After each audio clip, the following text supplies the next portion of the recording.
Assalamualaikum warahmatullahi wabarakatuh. Selamat bergabung di program studi Teknik Informatika Universitas Hairun Ternate pada mahasiswa-mahasiswa baru.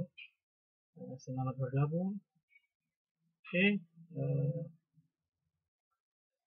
Untuk pertemuan perdana mata kuliah pengantar teknologi informasi hari ini,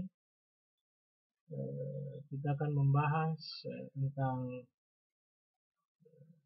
beberapa hal yang menyangkut dengan tahapan perkuliahan, di antaranya kontrak mata kuliah dan seputar materi-materi yang akan kita bahas selama 16 kali pertemuan dalam semester ini.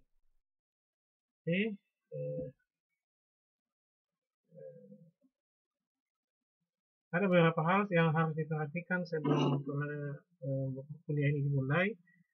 Harap untuk mendengarkan penyampaiannya secara serius. Kemudian yang kedua,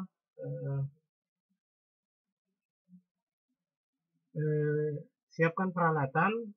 Kalau yang pakai handphone harus menggunakan headset, dan menggunakan laptop atau PC komputer silakan menggunakan sound system supaya terdengar lebih jelas. Sekilas saya sampaikan mata kuliah ini. Mata kuliah ini merupakan gerbang masuk ke dalam dunia teknologi. Dalam hal ini adalah teknologi informasi. Jadi pada mahasiswa yang masih buta tentang apa itu teknologi, maka inilah pintu gerbang masuk. Apalagi mau mengambil bidang teknik informatika yang berhubungan dengan teknologi informasi, maka inilah pintu gerbang masuk. Kita belajar tentang dasar-dasar untuk memahami apa itu teknologi informasi, luas ya, karena teknologi informasi itu cakupannya sangat luas. Untuk supaya tidak terlalu lama, saya perlihatkan video awal. Jadi silakan lihat video pembuka dari pertemuan pertama ini, akan menjelaskan seputar pembahasan mata kuliah pengantar teknologi informasi.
Oke, itu tadi sekilas tentang mata kuliah pengantar teknologi informasi atau beberapa aturan-aturan yang sudah disebutkan di situ. Oke, aturan-aturan yang lain mungkin menyusul seiring waktu, nanti kita jelaskan ya. Yang pasti mata kuliah ini bobot SKS-nya 3 SKS, pertemuannya 16 kali, ada UTS, ada UAS, ada kuis, ya, ada pra UTS juga sama pra UAS, sama nanti ada mungkin diskusi, mungkin ada presentasi, kemudian nanti ada tugas-tugas yang harus dikerjakan.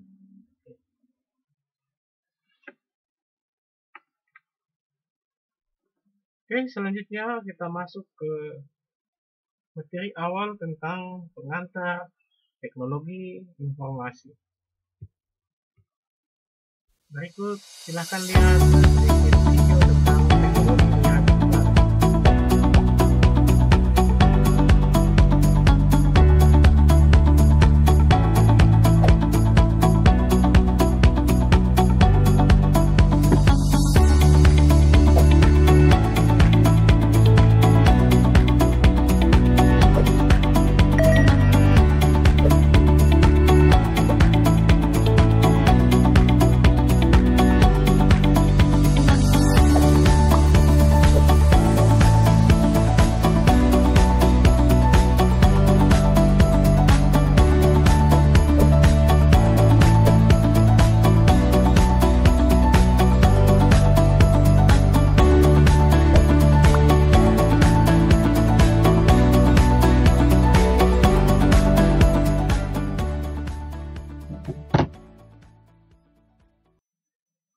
itu sedikit sekilas tentang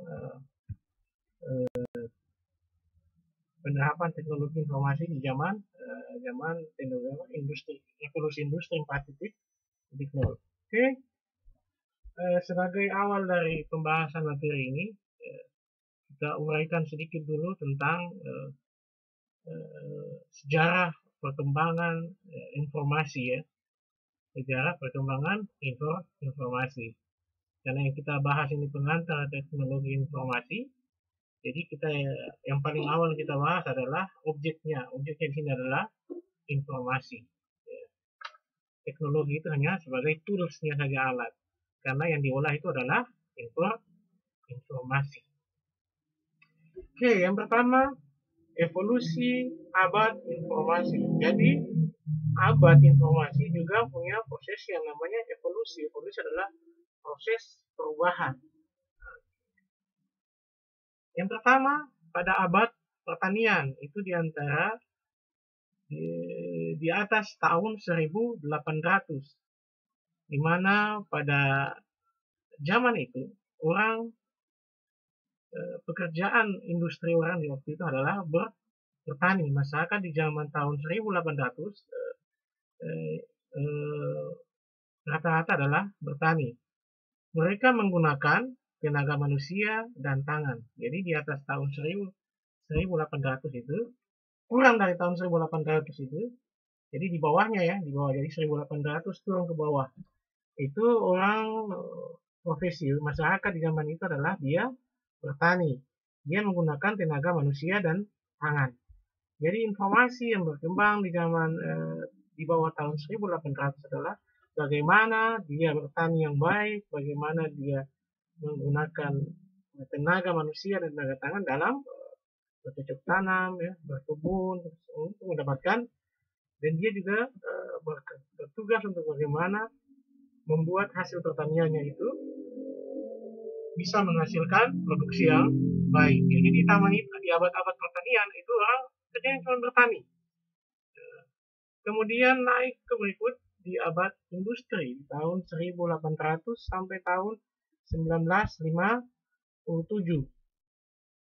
Pada saat itu orang sudah mulai bergeser dari pekerjaan awalnya dia adalah petani, dia mulai bergeser masuk ke abad industri, di mana orang sudah mulai bergeser untuk bekerja di pabrik. Ya, di tahun-tahun itu mulai muncul pabrik ya. Mereka menggunakan tenaga manusia dan mesin, jadi masih berkolaborasi antara tenaga manusia dan tenaga mesin. Jadi sekitar tahun-tahun itu muncullah pabrik-pabrik ya, ada pabrik pesawat, pabrik kereta api, pabrik mobil, kapal dan sebagainya. Pabrik-pabrik yang untuk alat-alat pertanian dibuatkan pabriknya. Kemudian pada abad informasi, di abad pertanian, kemudian naik abad industri, kemudian masuk kita ke abad informasi, yaitu dimulai pada tahun 1957 sampai sekarang. Ya. Pada abad informasi, pekerja itu sudah terdidik. Dia menggunakan tenaga manusia dan teknologi informasi. Kalau di abad industri, dia menggunakan tenaga manusia dan mesin. Tapi pada saat di tahun 1957 sampai sekarang, dia menggunakan tenaga manusia dengan memanfaatkan teknologi informasi. Ya. Pekerjanya itu sudah orang yang terdidik dan sebagainya.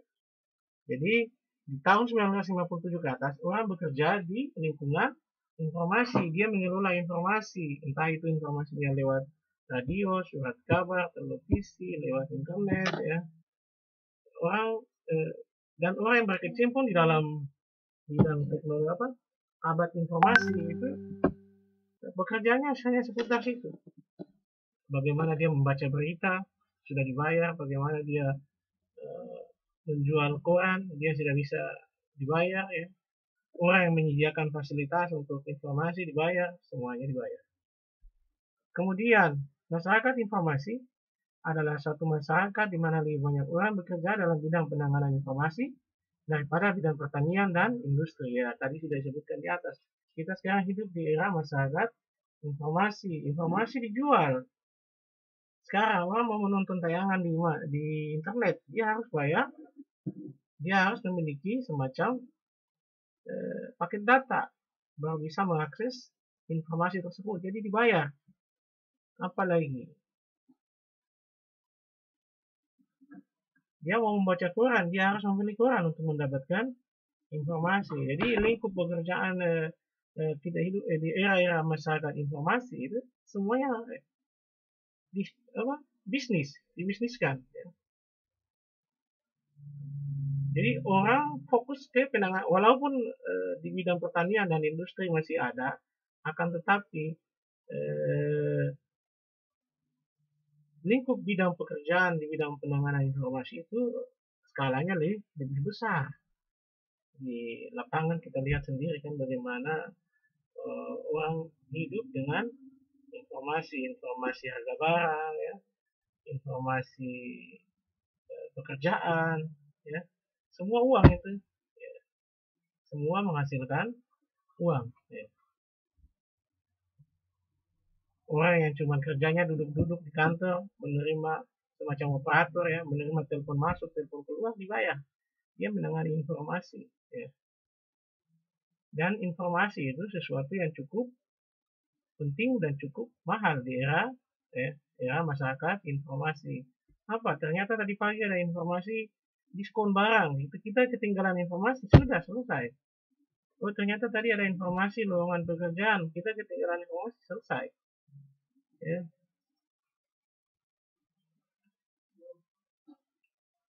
Lanjut. Berikut Revolusi Industri 1.0. Pada tahun 1760 sampai 1840 terjadi di Inggris Raya. Terjadi perubahan proses manufaktur dari tenaga manusia ke tenaga mesin, yang disebabkan ditemukan tenaga uap oleh para ilmuwan.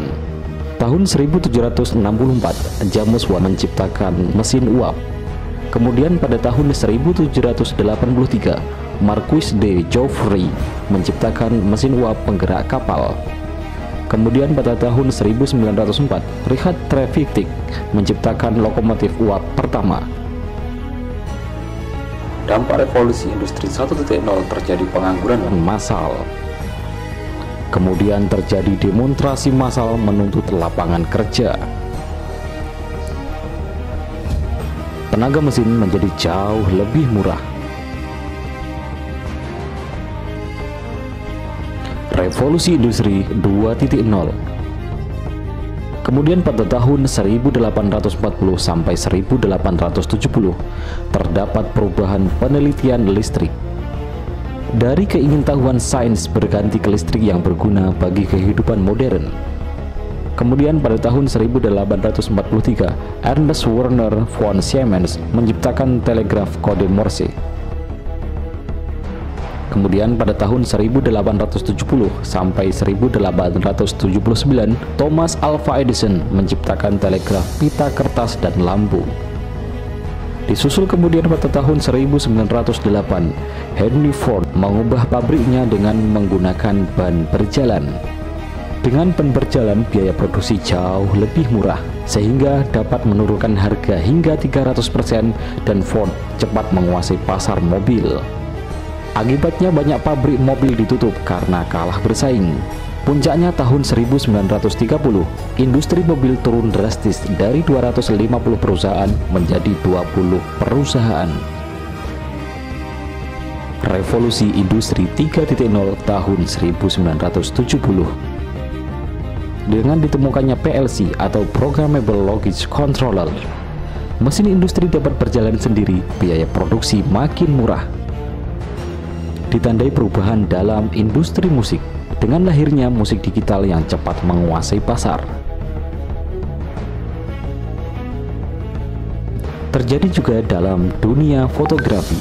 Mengambil gambar dan berbagi dilakukan dengan mudah tanpa diperlukan kertas film sebagai medianya. Revolusi Industri 4.0 dimulai pada tahun 2000. Menggunakan mesin-mesin yang menjadi operator. Mesin-mesin yang menggunakan operator diganti dengan menjadi mesin full automatic, sehingga hanya sedikit memerlukan tenaga manusia, seperti penjaga pintu parkir misalnya. Dengan adanya e-parkir, semua lebih mudah. Google dalam mengembangkan self-driving car, sehingga tidak memerlukan tenaga manusia dalam berkendara. Apakah Anda siap dengan perubahan ini?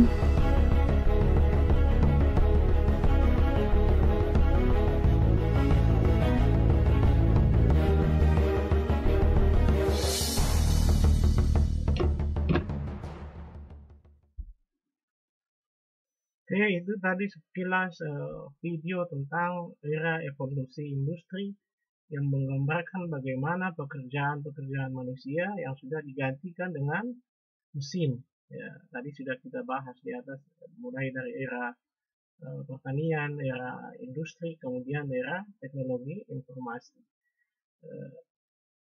Kesimpulan dari video ini adalah jika Anda tidak siap untuk bersaing, maka Anda akan digantikan oleh mesin. Ya. Karena era teknologi informasi adalah era bagaimana memanfaatkan teknologi untuk mengelola informasi. Ya. Dulu orang kirim surat lewat tukang pos, sekarang kirim surat lewat SMS, lewat email, lewat WA sudah bisa masuk. Nah, ini yang berpengaruh ke mana? Berpengaruh ke tukang pos. Ya, tukang pos sekarang kantor-kantor pos itu pegawainya sekitar berapa orang saja. Karena itu efek dari evolusi industri, di mana pekerjaan-pekerjaan manusia digantikan oleh mesin. Memang ada dampak positif dan dampak negatifnya ya. Dampak negatifnya pasti pengurangan tenaga kerja secara besar-besaran. Sekarang orang baca berita cukup di internet ya. Ada juga sekarang koran-koran digital yang bisa diakses lewat handphone, lewat komputer atau lewat smart TV. Ya. Akhirnya omset penjualan koran yang konvensional menjadi menurun. Akhirnya apa? Orang-orang yang biasanya menjajakan koran di pinggir jalan juga kehilangan pekerjaan. Jadi itu beberapa efek-efek yang berhubungan dengan perkembangan era evolusi dalam bidang industri. Industri ini kan termasuk teknologi informasi masuk dalam industri juga. Oke. Kemudian kita masuk. Apa itu teknologi informasi? apakah teknologi informasi itu handphone, komputer, laptop, internet, atau yang lainnya. Jadi muncul pertanyaan besar di sini. Apa sih teknologi informasi itu? Apakah dia itu HP, komputer, laptop, internet, atau hal lainnya yang merupakan teknologi informasi? Di sini kita coba menguraikan pengertiannya. Information technology atau teknologi informasi adalah istilah untuk mendeskripsikan teknologi-teknologi yang memungkinkan manusia untuk pertama, melakukan pencatatan, yang kedua, menyimpan atau store tempat penyimpanan, kemudian mengolah atau proses, mengambil kembali atau retrieve, mengirim, transmit, dan menerima atau receive. Di dalam teknologi informasi, hampir semua item ini masuk. Teknologi informasi bisa melakukan proses yang namanya mencatat atau merecord. Jadi mencatat ini kalau dalam bahasa pemahaman manusia biasa mencatat yang menulis. Padahal kalau dalam teknologi informasi itu mencatat itu dia merekam, merecord. Ya, di komputer itu dia mencatat dengan cara merecord, merekam suara, merekam gambar, ya, merekam teks juga digambar. Kayak di keyboard komputer itu kan kita menekan tombol yang ada di keyboard, kemudian keyboard melakukan sistem melakukan perekaman apa yang kita ketik, kemudian disimpan ke memori. Kemudian menyimpan, ya, teknologi informasi memiliki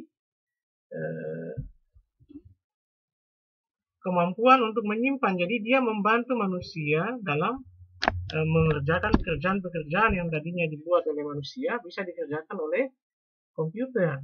Dulu orang lihat filing cabinet, tempat penyimpanan arsip yang ditaruh di dalam rak lemari. Sekarang orang menyimpan data cukup saya lewat digital, simpan di komputer. Folder-foldernya sama dengan folder-folder yang ada di lemari arsip. Jadi pengertiannya tadi dia bilang bagaimana istilah untuk mendeskripsikan teknologi yang memungkinkan manusia untuk menulis, menyimpan, mengolah, mengambil kembali, mengirim, dan menerima. Ya. Jadi di teknologi informasi itu ada proses menyimpan, dia juga bisa mengolah, ya. Kayak orang mau mengirim SMS, itu ada proses pengolahan datanya. Pertama pesan diketik, kemudian ada proses enkripsinya di situ. Pesan disandi atau dikunci supaya tidak digunakan secara tidak sah oleh orang lain. Kemudian pesan itu dikirim, di sini namanya transmit. Kemudian ada yang menerima pesan, ya. Kemudian ada yang setelah menerima pesan dia bisa mengirim kembali pesan itu. Nah, itu semua sudah alami sekarang ya, bagaimana Anda mengirim WA, bagaimana mengirim email, ya, bagaimana menulis status di Facebook, ya. Menulis status kan Anda melakukan record. Contoh paling mudah, Anda menulis status di dalam Facebook, ya. Anda menulis, kemudian setelah ditulis status yang ada di dalam Facebook kemudian disimpan, ya. Tahapan yang kedua tadi kan di store, disimpan di dalam database, ya, database-nya Facebook di sana. Kemudian data itu diproses, kemudian diambil kembali, kemudian dikirimkan ke mana? Ke layar. Dan akhirnya orang semua bisa menerima dan membaca tulisan tersebut. Itu contoh yang paling sederhana yang mungkin dekat dengan masyarakat informasi sekarang ini, ya. WA juga, ya, pada saat kita mengetik pesan di WA ada proses yang namanya end to end, ya. Dia melakukan enkripsi data dulu, ya. Kemudian setelah terenkripsi dia mulai memproses, kemudian di sana ada proses dia melihat dulu pesan ini bisa terkirim atau tidak. Dengan cara apa? Biasanya di WA ada simbol-simbol yang menyatakan bahwa pesan itu sudah diterima atau belum terima, kan? Ada checklist warna 1 tidak terkirim, belum terkirim, checklist 2 sudah terkirim, belum dibaca, kemudian checklist 2 warna biru, berarti sudah diterima dan sudah dibaca. Jadi itu sedikit deskripsi tentang teknologi informasi dalam membantu manusia ya. Kemudian teknologi berasal dari bahasa Yunani yaitu teknos dan logos. Pengertian secara umumnya ialah alat yang diciptakan oleh manusia yang digunakan untuk memudahkan pekerjaan manusia. Jadi teknologi itu bahasa mudahnya itu alat yang dibuat untuk membantu pekerjaan manusia. Ya, dulu orang menyeberang dari satu pulau ke pulau yang satu, pulau A ke pulau B, dia harus menggunakan tenaga manusia. Sekarang sudah ada teknologi apa? Teknologi mesin, kapal laut ya. Orang bisa menyeberang ke satu pulau ke pulau A ke pulau B cukup dengan kapal laut yang menggunakan mesin ya. Lebih cepat, lebih efektif ya. Kalau zaman dulu ya pakai tenaga, pakai perahu kan, mungkin berenang ya untuk menyeberang antara pulau A dan pulau B. Kemudian pengertian berikutnya adalah teknologi itu hasil perkembangan dari ilmu pengetahuan yang ada. Jadi ilmu yang sudah ada kemudian dikembangkan, itulah teknologi. Makanya ada mobil dengan teknologi terbaru. Ya, jadi pemahaman perkembangan dari ilmu pengetahuan adalah orang melakukan proses penelitian, riset untuk mengembangkan model-model yang sudah ada. Dulu mobil kan orang lihat ya. Tadi itu ada contoh yang di atas, mobil Ford. Mobil zaman-zaman dulu ya, mobil yang klasik. Beda sekali dengan model yang zaman sekarang. Dulu mobil menggunakan kopling, sekarang sudah matic ya, motor juga ya. Sepeda motor. Dulu orang menggunakan sepeda motor menggunakan kopling. Sekarang sudah menggunakan matic ya. Begitu juga teknologi starter motor. Dulu orang starter pakai kaki. Sekarang orang sudah bisa starter pakai tangan ya. Jadi itu namanya perkembangan ilmu pengetahuan ya. Kalau dalam sisi alat ya kayak begitu tadi ya. Kalau dalam ilmu pengetahuan bisa juga orang meneliti ya. Meneliti tentang penyakit A, obatnya begini. Ternyata ada lagi orang meneliti, ternyata penyakit A itu obatnya bisa dengan cara yang lain. Itu namanya teknologi ya, teknologi terbaru. Banyak sekali, luas untuk membahas teknologi informasi ini.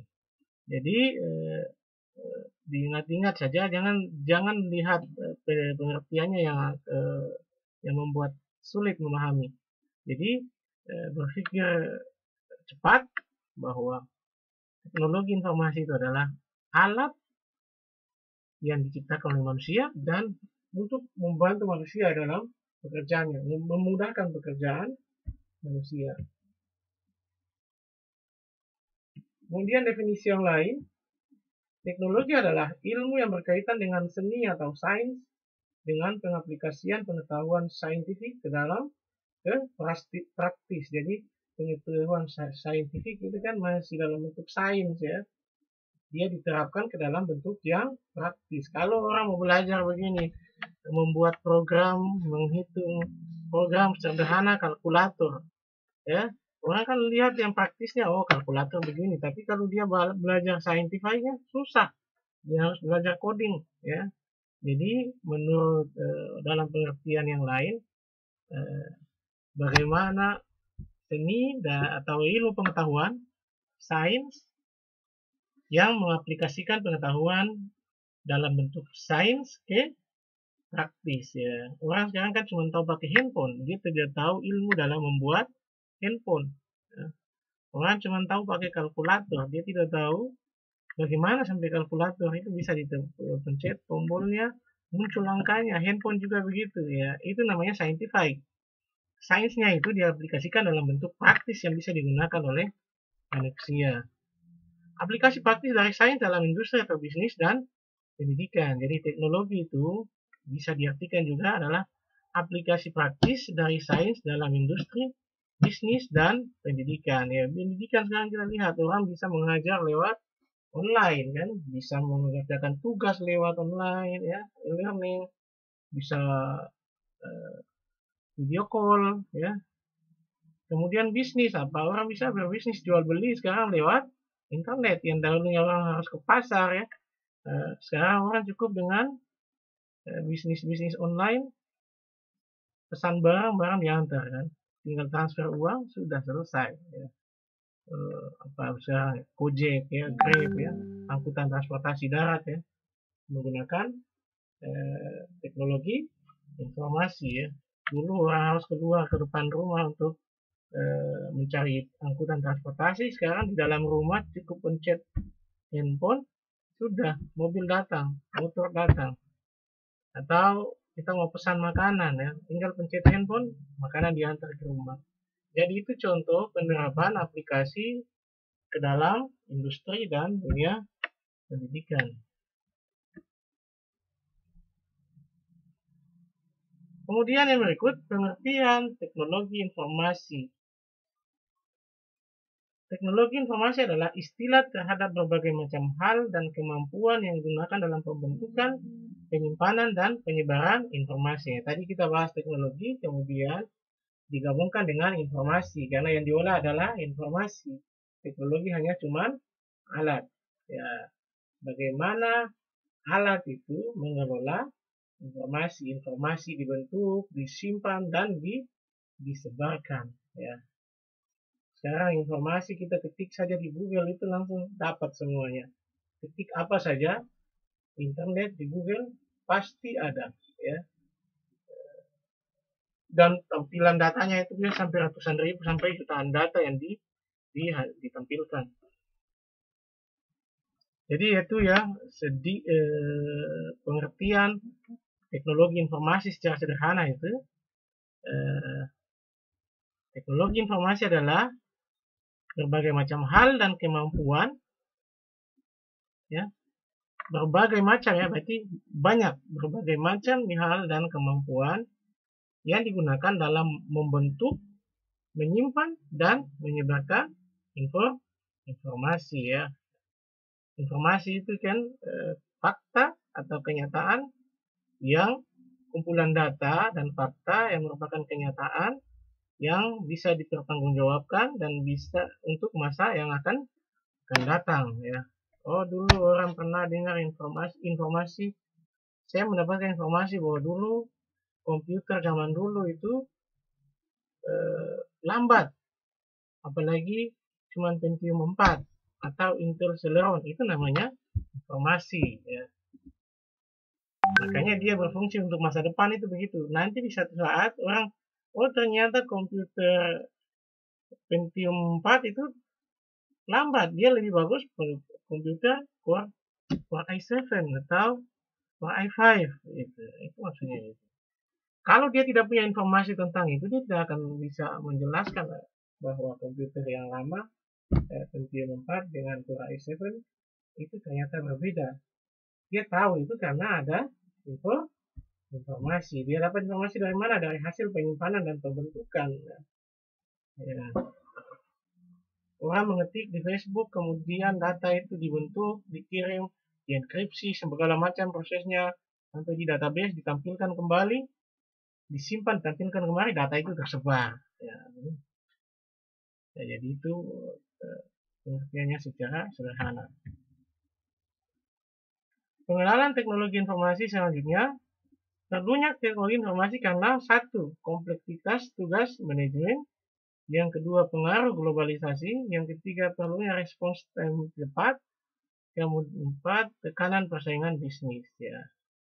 Jadi teknologi informasi itu dibutuhkan karena yang pertama kompleksitas tugas manajemen. Kompleksitas tugas manajemen begini, manajer memiliki tugas yang cukup banyak ya, jadi dia membutuhkan teknologi informasi ya. Sekarang dia mau memantau arus lalu lintas, dia tidak perlu turun ke jalan. Sekarang sudah ada traffic light gitu. Traffic light sekarang sudah ada teknologinya. NTMC ya, National Traffic Management System.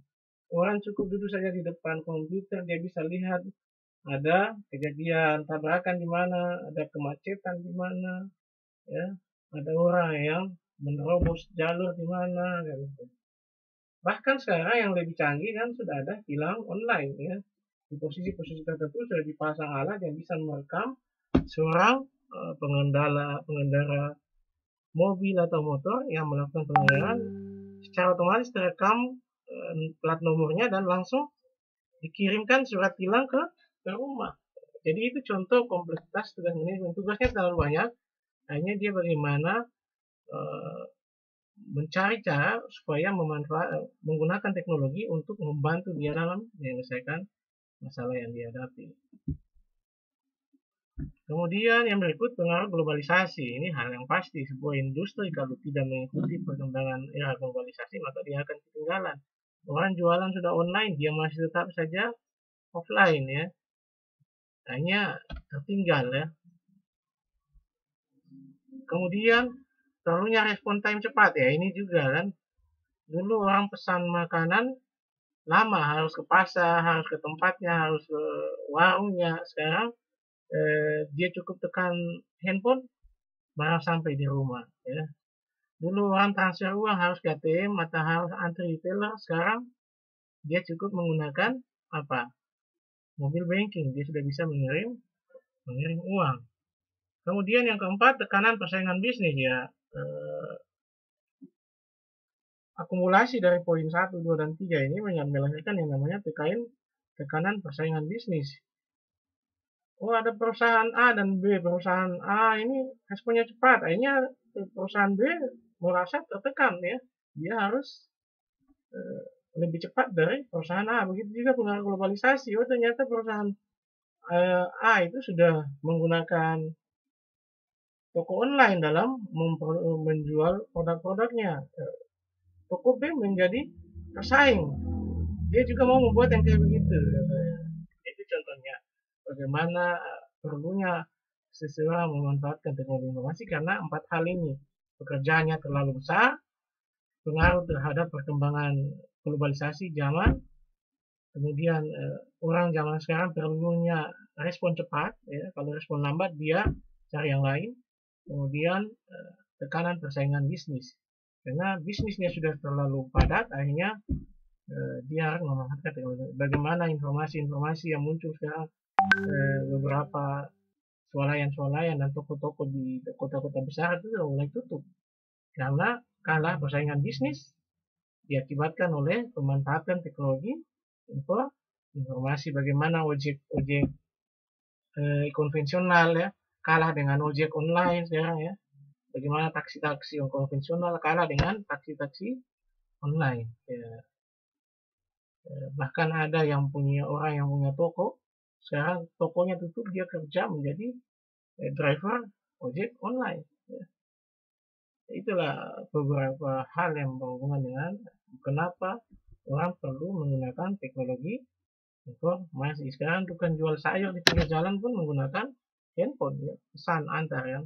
Orang jualan rumah tangga yang UMKM, usaha-usaha kecil di rumahan saja itu sudah menggunakan yang namanya antar respon time-nya menggunakan pesan antar dari Freddy Order.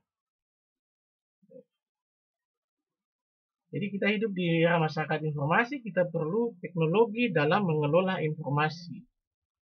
Mau tidak mau ya harus. Kemudian sistem informasi.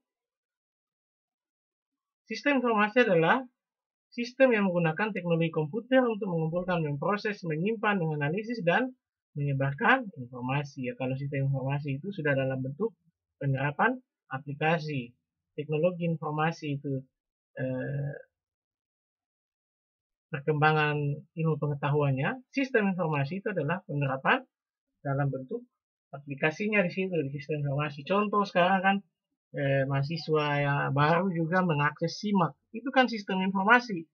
SIMAK itu di dalamnya ada apa? Ada data mahasiswa, ada KRS, ada data PA, ada jadwal mata kuliah, itu namanya sistem informasi.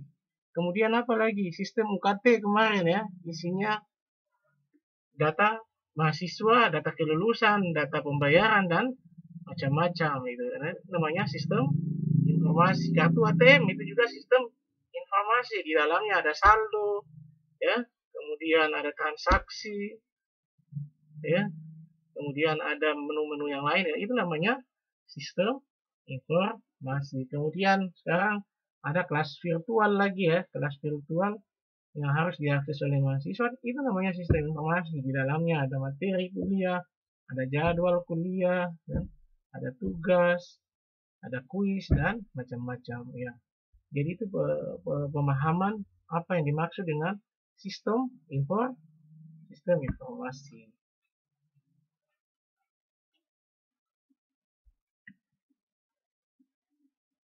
Oke, di sini ada perbandingan tentang informasi dan data.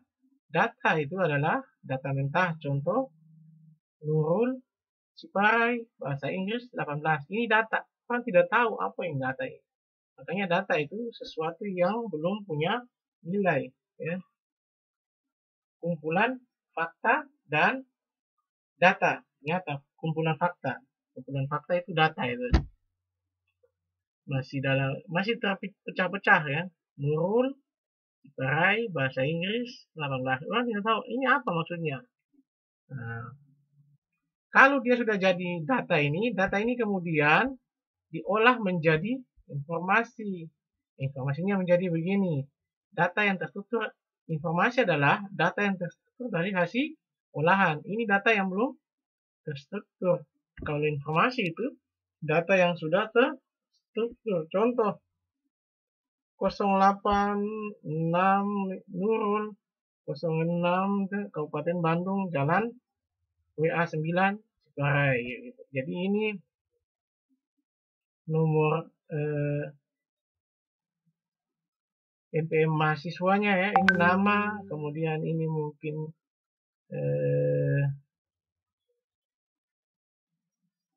kode wilayahnya mungkin, ya. Ini nama kabupatennya, Kabupaten Bandung, kemudian ini alamat jalannya, kan. Jadi data mentah itu diproses menjadi informasi. Contoh orang melihat ada kejadian kecelakaan motor ketemu tabrakan dengan mobil. Itu baru data. Informasi itu harus jelas. Oh, kejadiannya jam berapa, tanggal berapa, kan, hari apa, terus yang bawa motor siapa namanya, laki-laki atau perempuan, yang bawa mobil, itu namanya informasi. Terus kejadian kenapa sampai tabrakan? Oh, ternyata yang motor melakukan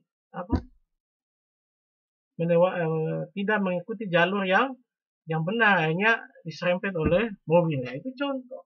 Itu informasi. Kalau data, dia masih mentah. Oh, tadi ada kecelakaan di sana, itu masih data, ya.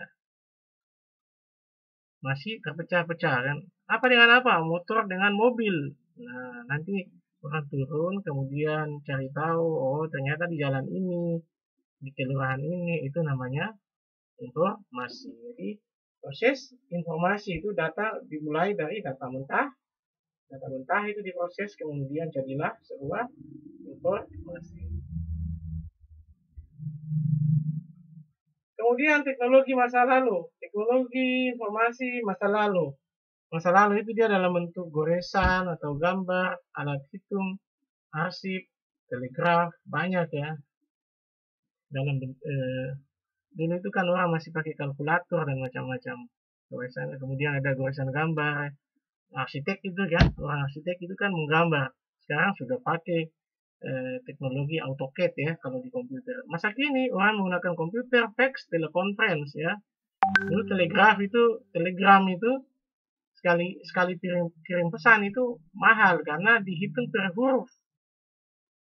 Zaman-zaman masa lalu itu orang kirim pesan menggunakan telegram di kantor Telkom itu mahal karena hitungan pembayarannya per huruf. Jadi orang kalau kirim telegram itu isi surat paling banyak 2 baris, 2 baris, tidak paling banyak 3, tidak lebih, lah.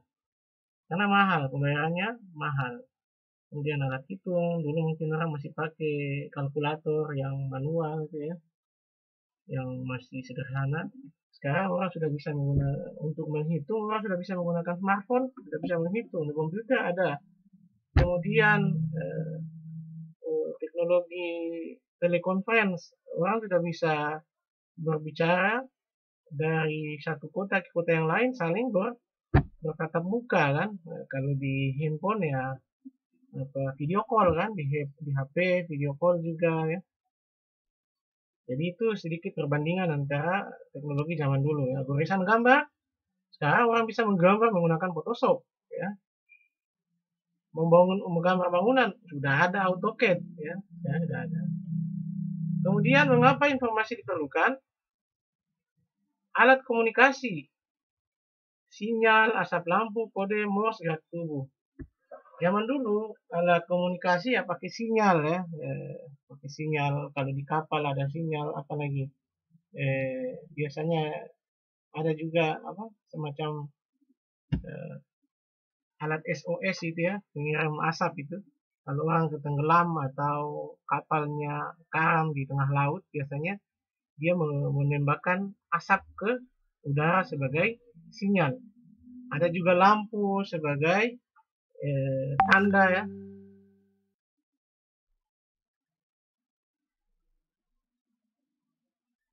Di pesawat itu kan ada lampu yang menyala di bawahnya untuk memberikan tanda.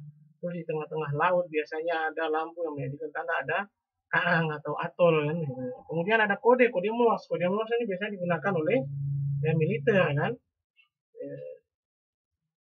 Pakai ketukan, itu dia sudah tahu apa yang disampaikan. Kemudian gerak tubuh, ada pantomim kan. Kalau di dunia entertainment itu kan, gerak tubuh itu pantomim ya. Banyak ya alat-alat komunikasi dulu itu. Kemudian informasi diperlukan untuk sebagai dasar pengambilan keputusan.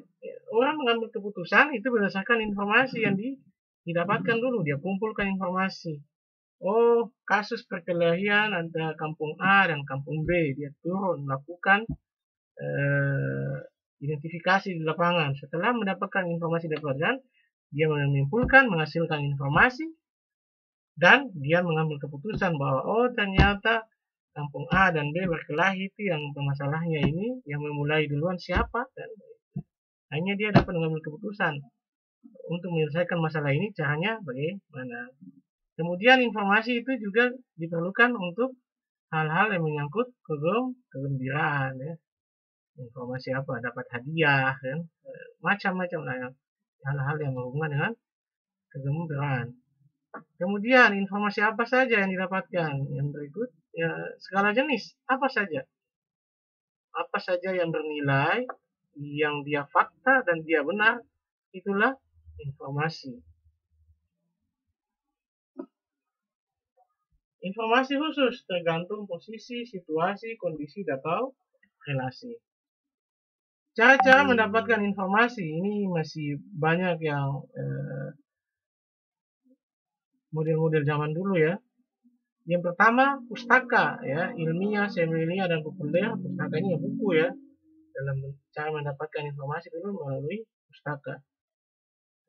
Kemudian lewat media massa. Media massa itu bisa cetak, radio, televisi ya, internet dan macam-macam. Kemudian secara lisan dengan cara melakukan wawancara atau telepon. Kemudian bisa lewat tulisan, lewat surat atau teks. Sekarang bisa lewat email juga ya. Kemudian perangkat bantu itu bebas ya. Kemudian yang manual bisa pensil, pena atau kertas. Kemudian mesin mekanis, ya mesin ketik gitu ya. Orang mengetik data yang tersimpan di kertas yang diketik, ya itulah cara mengambil informasi. Kemudian alat telekomunikasi banyak. Bisa saja telepon, ya. Kalau yang zaman sekarang ya handphone, bisa juga handy talkie ya. Kemudian yang berikut alat elektronis, yaitu komputer. Itu cara-cara mendapatkan informasi. Tapi sekarang kan kita sudah dipermudah ya. Gampang sekali mendapatkan informasi, cukup saja buka ke internet, semuanya sudah ada. Apa yang membuat informasi berguna? Yang pertama, akurasi. Ya, informasi kalau tidak akurat ya tidak berguna. Orang tidak akan menggunakan informasi tersebut. Anda ditanyakan, tadi ada kejadian apa di sana? Oh, tidak, katanya begini, tidak, belum jelas. Atau begini, dia tanya hasil pertandingan. Tadi pertandingan antara A dan B, siapa yang menang? Oh, tadi saya tidak selesai. Setengah main, saya nonton, hasilnya masih tim A menang. Nah, itu tidak akurat. Kan yang ditanyakan siapa yang menang. Tidak akurat. Kemudian informasinya tidak lengkap. Mirip. Kemudian informasinya fleksibel. Informasi fleksibel itu informasi itu bisa digunakan untuk hal-hal yang lain, tidak untuk satu hal yang dihadapan saja, tapi bisa digunakan untuk masalah-masalah yang lain. Itu informasi. Kemudian dapat dipercaya, ya harus pasti.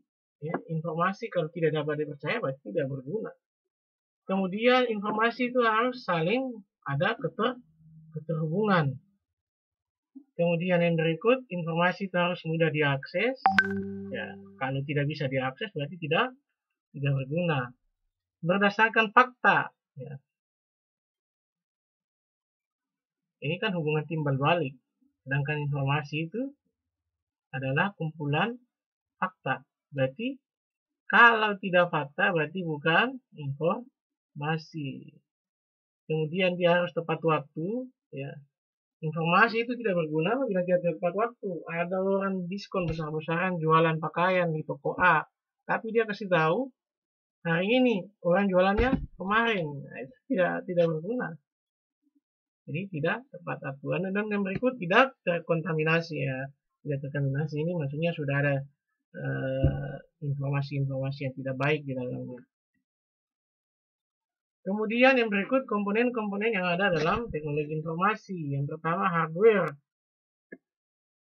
Hardware dia komputer, ya. Ada CPU, ada memori, input output device, interconnector. Kemudian ada software, ya, OS, package application, user application.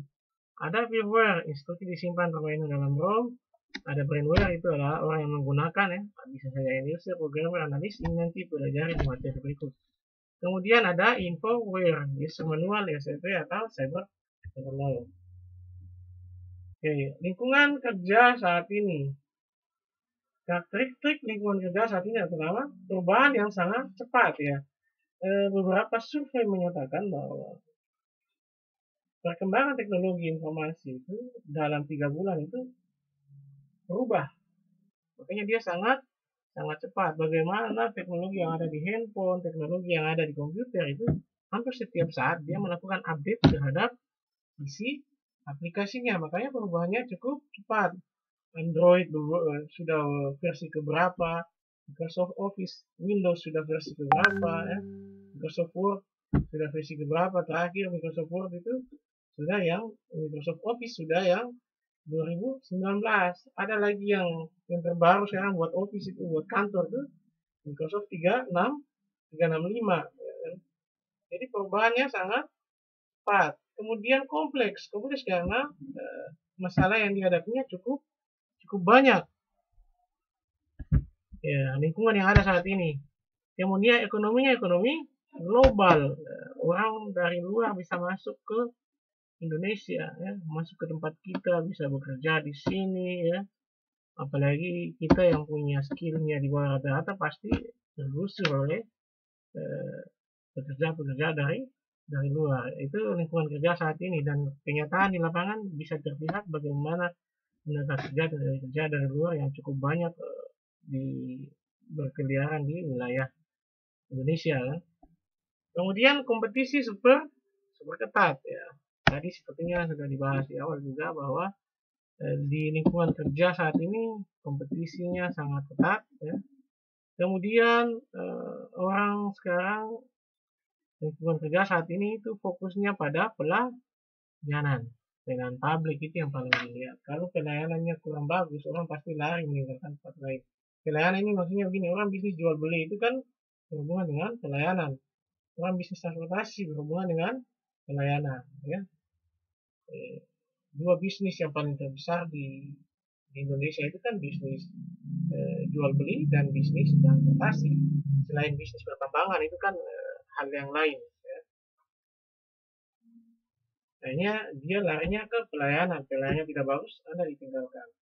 Saat ini kita diharapkan menghasilkan output lebih banyak, tetapi dengan input yang lebih sedikit, ya. Jadi masih menggunakan pola ekonomi, prinsip ekonomi yang lama, ya. Mau menghasilkan output lebih banyak, tetapi dengan input yang sedikit, ya. Jadi semacam kayak menanam pohon, ya. Tanam satu mau tumbuh banyak, ya. Konsep menggunakan prinsip ekonomi. Kemudian pengenalan teknologi informasi berikutnya adalah infrastruktur informasi. Infrastruktur informasi itu semacam peralatan-peralatan di dalam informasi yang dibutuhkan dalam sebuah informasi. Yang pertama adalah dia harus memiliki perangkat keras, ya, komputer, ya. Di dalam perangkat keras itu ada laptop, kan ada keyboardnya, ada monitornya, dan macam-macam. Ini nanti kita bahas lebih mendalam. Kemudian dia harus memiliki perangkat lunak, software, ya, sistem informasinya harus ada. Kemudian apa lagi? Jaringan dan komunikasi, ya pasti kalau dia mengembangkan teknologi informasi dia harus memiliki jaringan dan alat komunikasi. Sekarang kan sudah ada internet, ya, internet, jaringannya lewat, komunikasinya juga lewat handphone, ya, lewat aplikasi perangkat lunak yang ada di komputer pun juga bisa. Kemudian basis data, ini sangat penting. Infrastruktur informasi ini karena semua data nanti tersimpan di sana. Setelah proses data itu di record, disimpan, nah, tempat penyimpanannya itu harus ada. Jadi salah satu infrastruktur terpenting dalam informasi adalah basis data. Kemudian information management personal. Jadi bagaimana memanage informasi yang berhubungan dengan personality. Kemudian setelah mendapatkan infrastrukturnya, kita harus mengetahui arsitektur dari informasi. Yang pertama, perencanaan terhadap kebutuhan informasi. Jadi arsitektur dari informasi adalah merencanakan terhadap kebutuhan informasi. Kemudian kemampuan sistem informasi yang pertama adalah proses cepat dan akurat, ya. Nanti mahasiswa menilai sendiri bagaimana waktu belanja KRS itu cepat atau tidak, akurat atau tidak. Apa mungkin saya belanja mata kuliah kalkulus ternyata yang tercetak statistik. Nanti coba dilihat sendiri bagaimana untuk mengetahui itu lebih bagus praktek, ya. Jadi supaya bisa melihat langsung apa itu sistem informasi. Jadi kalau mau lihat langsung silakan masuk ke SIMAK, uji coba SIMAK. Silakan masuk ke virtual class, uji coba di virtual class, ya. Terus coba masuk ke UKT, lihat di UKT lagi kan apakah datanya proses transaksinya cepat atau tidak, lambat atau cepat, akurat atau tidak akurat. Kemudian kapasitas penyimpanan besar dan akses cepat. Nah, ini terjadi juga kayak kemarin di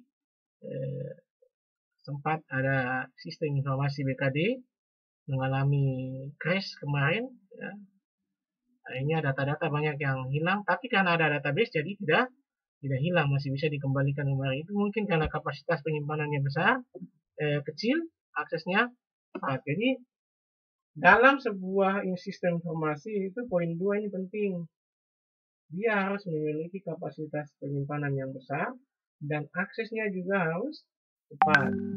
Kemudian yang berikut, komunikasinya juga harus cepat.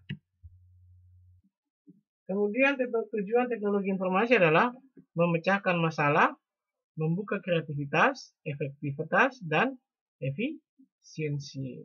Jadi teknologi informasi itu tujuannya itu bagaimana menyelesaikan masalah, ya. Kemudian membuka kreativitas, orang berpikir lebih luas dan lebih terbuka, lebih dinamis. Kemudian hasilnya dia harus efektif ya. Efektif itu cepat, efisien, kemudian hemat. Prinsip teknologi informasi adalah high text, high thoughts. Itu tadi sentuhan cepat, cepat dan kecepatan tinggi kan. High text, high thoughts. Sekali sentuh kan, kecepatan tinggi. Ya.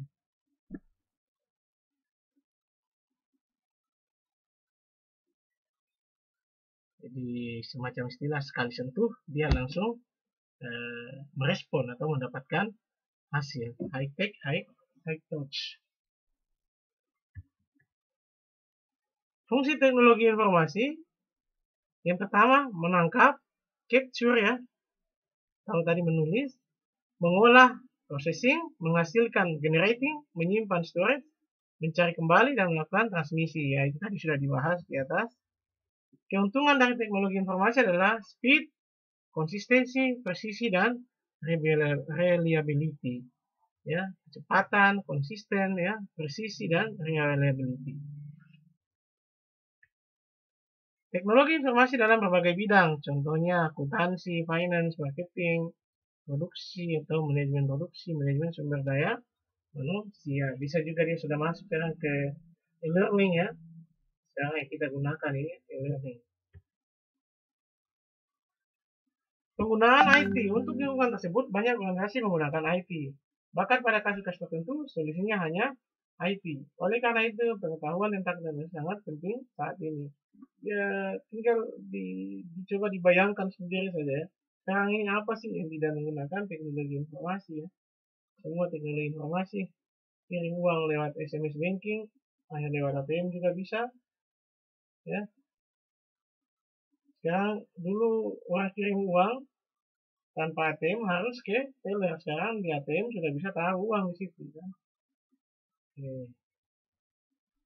Jadi solusinya untuk sekarang hampir ya 70-80% itu diselesaikan dengan teknologi informasi. Bahkan sekarang kuliah pun memanfaatkan teknologi informasi ya, online ya. Yang harusnya tadi di kelas sekarang berubah total 100% lewat dalam jaringan internet kayak begini. Kenapa harus belajar TI? TI memiliki efek besar dan dampaknya pun signifikan. Untuk zaman sekarang, apalagi Pak Menteri sudah bilang kan dia mau merencanakan menerapkan perkuliahan daring ini secara total kan. Karena efeknya sangat besar, dampaknya pun sangat signifikan. Cuman untuk daerah-daerah perkotaan sudah sangat luar biasa. Di daerah-daerah bermasalah dengan infrastruktur. Struktur manajemen organisasi serta proses ini sangat dipengaruhi oleh IT. Kesempatan karir pun banyak di IT ya. Jadi sekarang orang-orang yang memiliki kemampuan di bidang IT itu sangat laris manis sekarang ya. Mau bekerja sendiri ya, mau mandiri untuk mengembangkan usaha sendiri pun bisa, mau jadi konsultan IT bisa ya, atau masuk di dunia kerja pun bisa. Jadi intinya IT itu mempengaruhi banyak aspek pekerjaan dan organisasi. Jadi bukan banyak lagi, hampir di semua lingkup kehidupan itu sudah sangat berpengaruh. Ya. Karena kita hidup di zaman masyarakat informasi.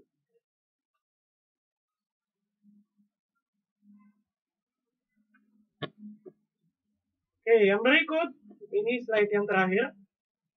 Untuk mata kuliah ini, mahasiswa wajib memiliki email aktif. Ingat ya, email aktif nanti kirim ke saya. Kirim ke grup WA, nanti saya kirim ke grup WA. Kemudian mahasiswa wajib membuat blog pribadi. Ya, silakan akses ke internet, cari cara membuat blog. Kemudian buat blog, kirim alamat blognya ke saya. Nanti ada beberapa tugas yang saya suruh taruh di blog, nanti saya cek blog untuk diperiksa. Ingat, jangan lupa ya, harus bikin email, setelah email jadi bikin blog. Kirim alamat email dan blog ke saya. Karena saya anggap ini sebagai tugas 1, tugas pertama. Kemudian ada tugas berikutnya lagi. Silakan kerjakan tugas ini. Jadi tugas 1 ada 2. Yang pertama ini buatkan email, ini cepat saja langsung jadi. Kemudian akan buatkan blog.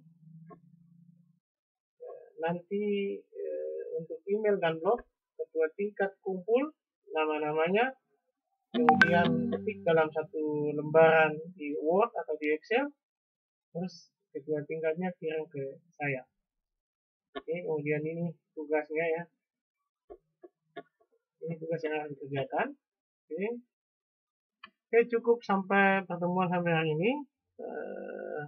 Kalau ada pertanyaan, silakan bisa disampaikan pertanyaan-pertanyaannya yang belum mengerti sambil mengerjakan tugas ini. Oke, sampai bertemu pada pertemuan berikutnya. Assalamualaikum warahmatullahi wabarakatuh.